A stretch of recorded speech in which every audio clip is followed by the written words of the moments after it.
I'm here with Mark Nelson, and last week Mark showed us how to make this amazing ring that's made of linked circles. And this is perfect continuation for our show today because we're talking about rings. So welcome back, Mark. Hey, nice to be back. All right. Well, just give us a little brief recap of what we made last week. Okay, well last week, we started making the links and soldering them together. And then we kind of bent them up into a shape. And now we need to bring them together, touching. Okay. So we can make that last solder and make a complete ring. Okay. From there, we'll reshape it, oxidize it, and then polish it. Sounds good. So, I found my seam right here. It needs to be soldered, so I'm going to take it and put it in the third hand so it can be held right there. Good idea. And before I do that, though, I'm going to rinse it or dip it in this barrier flux, just so it's protected. Okay. How does that protect it? It protects them from getting fire scale. Oh, okay. Because if I didn't do that, it'd turn really black, and the solder would not flow. Okay. And I'll also use a little bit of flux here. And we'll put some solder on there. Cool. So out comes the torch. Again, this is a little torch. It's oxygen propane, so I can really control that flame. Can you hand me my safety glasses there in case some spits at me? Just in case. So you have a lot of control over your flame, and you can really adjust it. Right, I can make a pretty large flame. It's nice and bushy. And what are you picking up? This is a little tiny piece of easy solder. Okay. And I like it small because that way it can cradle right here in between the two. Oh. And with that big flame now, you can heat both sides really easy. Because you do have to keep it kind of even. We're almost there. See it go? And now that solder is joining both pieces. All right. And that's about the last solder that we have to do. Okay. Last solder seam. And you're soldering it because these are sterling rings that we joined last week. Right. If this is fine silver or argentium or something, we could go ahead and fuse them. Okay.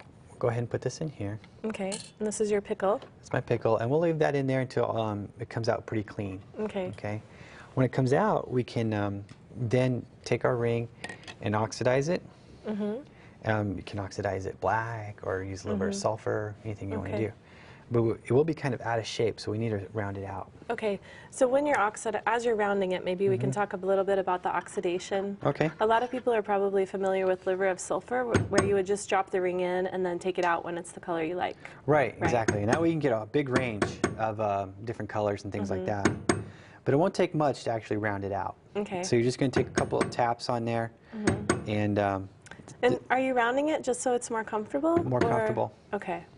And can you kind of adjust the size of the ring at that point, or is it a done deal by now? It's a little bit of a done deal at this point. It's like about a size 7.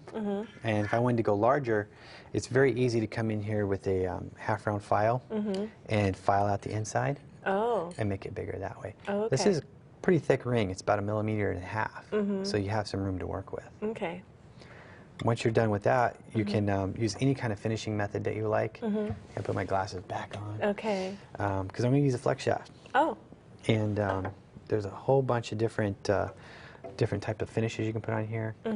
One is using a bristle disc. And what does brush. a bristle disc do? It's an abrasive. Okay. It's a polisher, and these are impregnated with silicon carbide. Okay, it's a rubber, and there's these little bristles. Nice thing about it, it's going to give a nice soft finish. So it'll actually take off some of your oxidation? Sure will. And I can come onto the inside and do the inside, and this will help make it more comfortable too. Oh. Because you don't want any burrs or any kind of sharp pieces of metal rubbing against your finger. So you're going to make it nice and smooth. Oh wow, you can really see the highlights come out. Pretty. And I can, leave it here, I can stop here, or keep going and put a high polish on. So. Wow, that gives it a really pretty finish. Well, some of the samples that you brought also have stones. They do, So if you were going from something like what you're working on, you can see on these, the ring and the bracelet here, where you've set a stone into the center. Right. And you attached a bezel first, I'm assuming. I did. I just replaced one of the rings with a bezel that was the same size. Oh, okay. You can do the same size, bigger, smaller. You just kind of have to work out the math. So as you were building the original piece, you just figured that out ahead and soldered it right into place? It was one of the last things I did. I built the Oh, ring and then set the bezel cup in between the two last Okay, rings. and you can see that right here. It's just sitting right inside. And with the bracelet, is that something that you would attach after the rings are all linked together? Right. If you take a look over here, you can see I just soldered the bezel cup right on to the bezel. Oh, okay. Well, this is a great project and a totally unique way of using rings. Thank you. Thanks, Mark. And we'll be right back with another inspiring idea.